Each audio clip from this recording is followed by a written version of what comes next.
Welcome to the Inspire to Invest podcast, where we're sharing stories from real estate investors and how investing has changed their lives.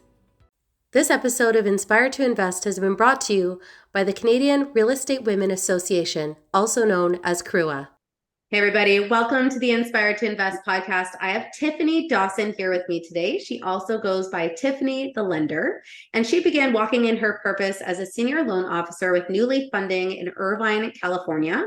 She loves sharing her personal experience as a real estate investor, as well as her professional experience as a mortgage agent to help families achieve generational wealth through home ownership. Her purpose in life is sharing the importance of financial literacy and wealth building with anyone that she encounters, as she wants us all to enjoy financial freedom. So that inspires me. So thank you so much for being part of the show today, Tiffany. How are you? Good. Thank you so much for having me. Awesome. So I guess just to get started, obviously in your bio, you do allude to being a real estate investor. Can you shed some light on the kinds of real estate investments that you've been part of? Definitely. I started out by, purchasing my primary residence that then became our first rental property. Yeah. And from then we continued to buy. So we're buy and hold investors. Yeah. So we bought properties and put long-term tenants in there. We did have one property that was a short-term rental up in a vacation area, Yeah. which has since been taken down from the short-term rental site and just used for our family's vacations. But Nice. yeah, that's pretty much the realm that we're in. I do want to, look into fix and flips and things like that, but we aren't quite there yet. Nice. So what was your catalyst then to start investing in real estate outside of your primary residence? Definitely knew it was something that I wanted to get into, especially since 90% of most folks' wealth comes from real estate. So I knew it was something that I wanted to explore and also build upon, so that way in our older days, or whenever I decide to call it quits on lending or whatever role I'm in at the time, I wanted to be able to have that income coming in, knowing that it will continue to appreciate and give me the flexibility to be with my daughter. That was the biggest thing. No, that makes perfect sense. Now, obviously, you're kind of walking the line, working as a mortgage agent, but also as an investor. Do you have plans to ideally work towards being a full-time investor? Of course. When I started this journey as a loan officer back in January of last year, that was the first step into, making real estate something that I do full-time, both, as a business and also for our investing side. Yeah. Knowing that I hope to do this maybe 3 to 5 years was my initial thought. I actually like what I do and the ability to educate others on the products available and ways to work around certain things so that they're able to purchase a home or build a portfolio. So as long as I continue to enjoy it, I'll stay as a loan officer. But eventually, I really feel strongly about building a portfolio and continuing to add doors, so that passive income that comes in every month will, be our retirement essentially. Yeah, no, that makes perfect sense. And I think for a lot of people out there, there's a lot of jobs nowadays that don't necessarily come with a retirement plan, or even just to combat inflation. I think the average job that is part not cutting it. So I think it's both of those things that really make real estate investing so important, and just something for anyone to consider outside of just your traditional like mutual funds and stocks and things that, may be considered a little bit more mainstream. Yeah, definitely good to diversify. I've looked at a couple articles lately on large corporations that have folded or filed bankruptcy, and that impacted their workforce that may have committed, 20, 30 years to them, thinking that they had money coming in their retirement days. And unfortunately, that was taken away. So for me, I wanted to be able to control it no matter what happens in the market. Rent typically doesn't go on sale. Yes, maybe you'll knock a couple $100s off or something like that. But in the grand scheme of things, if your property is paid for and that tenant's paying you $1,000, $2,000, $3,000, $4,000 a month, that's your money that you control. So yeah, no, that's significant. Now, is your portfolio primarily centered in California, or have you ventured out of state as well? So right now I have 100% of my properties in California. With the way that the market has shifted, obviously cash flow is a little tough to get in this market because we have really high price points and our interest rates are also high. So that's eating away at the potential cash flow. So now Midwest is usually where most folks are talking about investing. I personally have not taken the leap to go out of state as of now. Yeah. I've just kind of changed my strategies and looked more for seller finance type opportunities that would have lower interest rates and still allow me to purchase locally. I'm hands-on. So Yeah, no, that makes sense. So are you managing all of your rental properties yourself at this point yes, in time? Yeah. yes. Yeah, I know that can So come that with makes its it fair share of hard. challenges. Yeah, but that makes it hard to try to venture out into the Midwest. Like right now, I can drive to any of my properties. I do everything from selecting them, controlling the rehab Yeah. or additions that we do, listing the properties, vetting the tenants, putting them in. And usually it's not that big of a deal. A Yeah. lot of people are like, oh, wow, you actually self manage. And I'm like, well, yeah, because they're mine, they're my babies, right? Yeah. It's not the same as hiring someone else to do it for you. Yeah, I think there's pros and cons depending on what your plan is. Like for a lot of the people that move Mhm. over to multifamily, they want to do that because if someone moves out, it's a non-event. They can hire a property manager, but at the same time, you've got to be, at the point where you're ready to give up that element of control and just, there's pros and cons to everything. I Of was course. talking to someone that invests a lot in the Midwest, and they're primarily focused on midterm rentals. And that seems Okay. to be a pretty lucrative strategy just in terms of the cash flow, because a lot of times it could be people working in construction or in the medical field. So they go into areas that are, say, a center point of 5 major hospitals or something like that. And they can get anywhere from, $2,000 to $3,000 a month in rent for someone that's going to stay from anywhere for a couple months up to maybe 6 months. So it's cash flowing better than maybe your average rent, but then they're picking up these properties for like 100 grand. So it was a really interesting strategy. I mean, for me being in Canada, buying in the States, maybe comes with a little bit of added complexity, but it's something that they've done really well. And, just building up their property management to take care of it and stuff like that. And then you're not necessarily dealing with landlord tenant rules that you would in a long term, but you can also benefit from a little bit higher rent that's not quite a short-term rental, but just kind of playing in that midfield. No, totally. You're right. I feel like it definitely depends on one, your team, right? Yeah. Anyone can have a great experience if they have a great team. The moment your team has a hole in it or Yeah. falters, like that's where the stress comes in.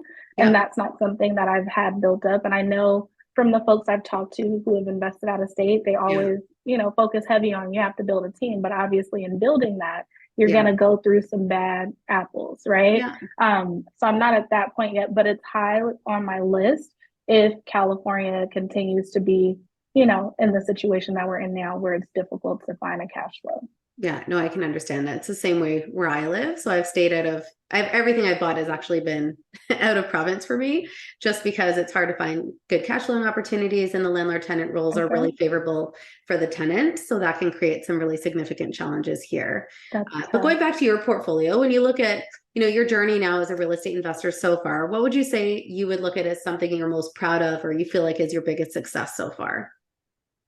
I would just literally go back to the fact that I took the initial step to purchase to begin with, because a lot Mhm. of people, they straddle the fence, especially in this market. They straddle the fence and don't even take the step to become a first time home buyer. Yeah. My very first property I bought at 22. So, like, you don't see that very often, but it was high on my priority list, like, go to college, graduate, buy a house. Yeah. And if I hadn't have done that, I wouldn't have built the amount of equity that we gained in that property to be Yeah. able to leverage and parlay into our other purchases. So Yeah. that would be the thing that I'm the most proud of. And it's definitely something that I talk to a lot of younger folks or college folks, just anyone that I can talk to, like, Yeah. just buy whatever you can afford. Trust me, Yeah. it will continue to go up. Yeah. And you'll be able to do far better things. Like the house we have now, I absolutely love.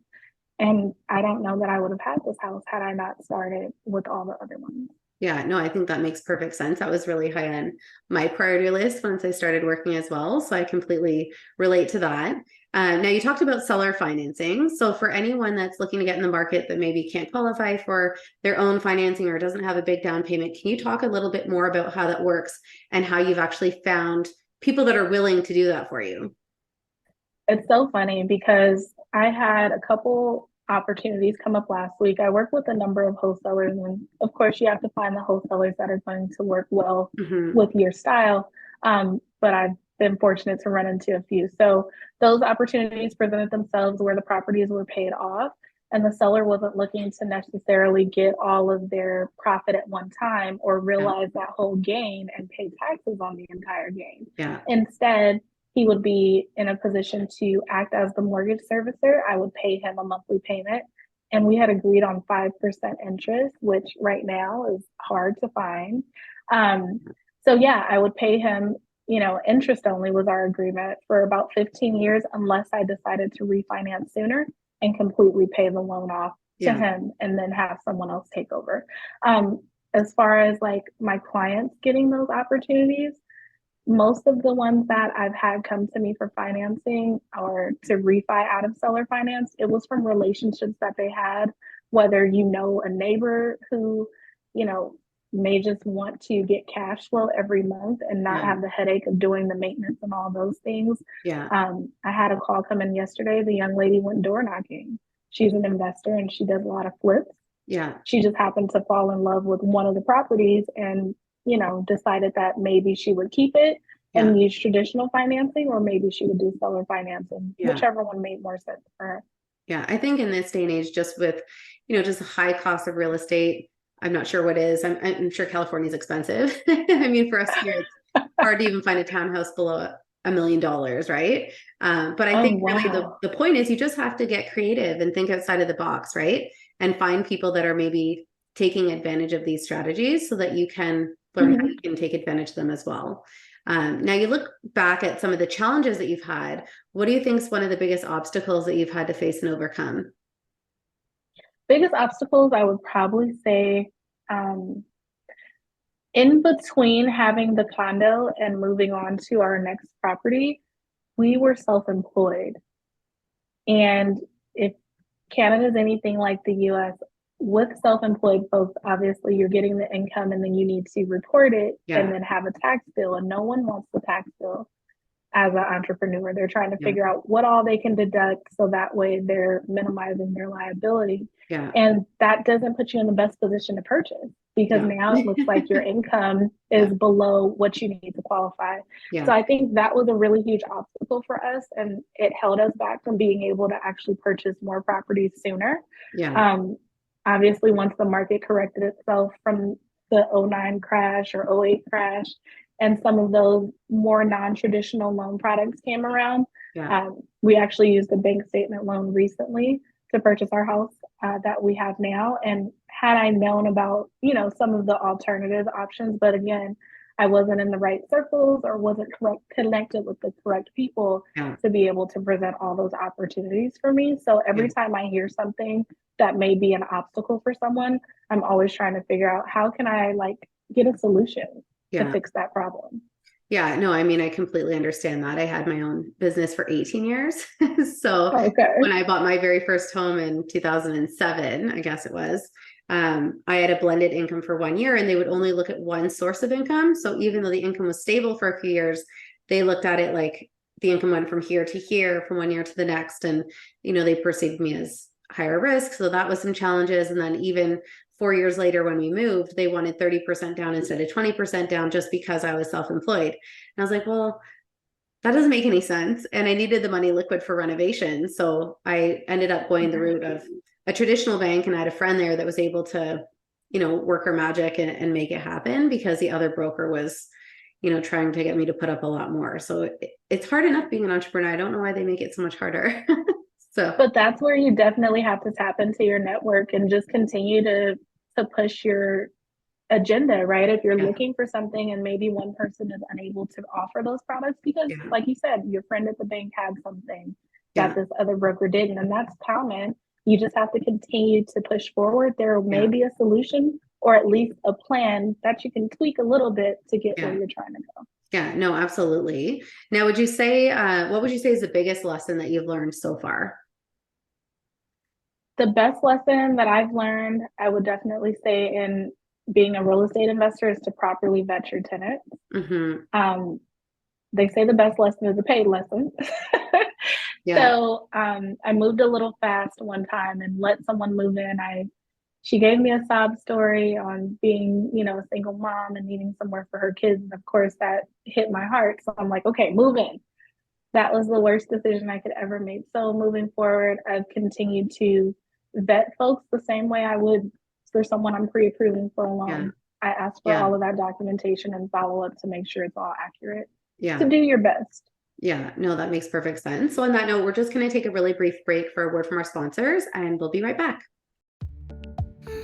The Canadian Real Estate Women Association, also known as CRUA, is a national not-for-profit association of female professionals working and investing in Canadian real estate. They believe that women have no limits in the real estate world.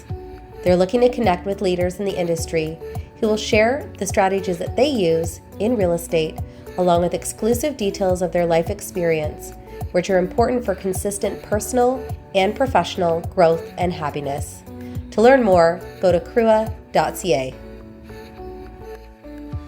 Thanks again for following along with this episode of Inspired to Invest. In addition to real estate, investing, and running my own brand experience agency for 18 years, I also published a book called The Accidental Entrepreneur in October of 2021. This is my story, and it chronicles how I turned tragedy into triumph to embrace my destiny in entrepreneurship. If you're interested in picking up a copy, you can find the link at serenahomesrealtor.com, and you can also find my link tree with all of the retailers in the details below. Thanks again for your support. Inspired to Invest is proud to support the Beyond Success program. In today's complex world, it's absolutely crucial for our youth to learn how to take charge of their financial future. We believe that every young person deserves access to accurate, practical financial information. Designed to bridge the gap, the Beyond Success program leverages a comprehensive educational bootcamp to equip young minds with essential financial literacy skills. At Beyond Success, it's not just about teaching financial literacy, it's also about fostering a foundation for a prosperous and empowered future. Join us. Together we can build a brighter financial future for the next generations. Join us. Together we can build a brighter financial future for the next generations. Hi, everyone. Welcome back to the Inspired to Invest podcast. I have Tiffany Dawson here. She's talking about her experience as a real estate investor and also as a mortgage agent, helping people understand the value of real estate so that they can create that long-term generational wealth. And we've been talking about successes and challenges and lessons. And I guess one thing that I want to know is what would be the craziest thing that's happened to you so far as a real estate investor? Ooh, so one of the properties we purchased is in a snowy area. It's all four seasons, but it was around the holiday season. So we were due for some snow and my water bill came. It was like $900. Wow. The house is this big. Yeah. So I was like, what is going on here? We had just closed maybe a couple months prior, but we had a main water leak. And I tried my hardest to get that repaired sooner than later. But unfortunately, everyone on the mountain was like, absolutely not. It's snowing. Call us in the spring. Oh, no. So I had to like beg the water company not to cut it off because they were concerned about water waste and waited for about 4 months until the spring arrived for them to replace it. But that was just crazy. Like you hear of things happening as soon as you buy, but I had never had that experience before. And I was just like, okay. That's a new one. Yeah, I mean, I have a friend that bought a property not too long ago, and it wasn't a rental, but the main sewage line actually backed up into their basement, like not too long after, because they had clay piping, so it burst and backed everything up. So you can imagine, like they just were moving in, they had stuff everywhere, and they were dealing with that. So that was not pleasant. And then I also had a property out of province. And like we were talking about, like it was a really big bill that came in, but for electricity. And at this point, I'd had the property for a few years and it went from, I'd say the average electricity bill was like $150.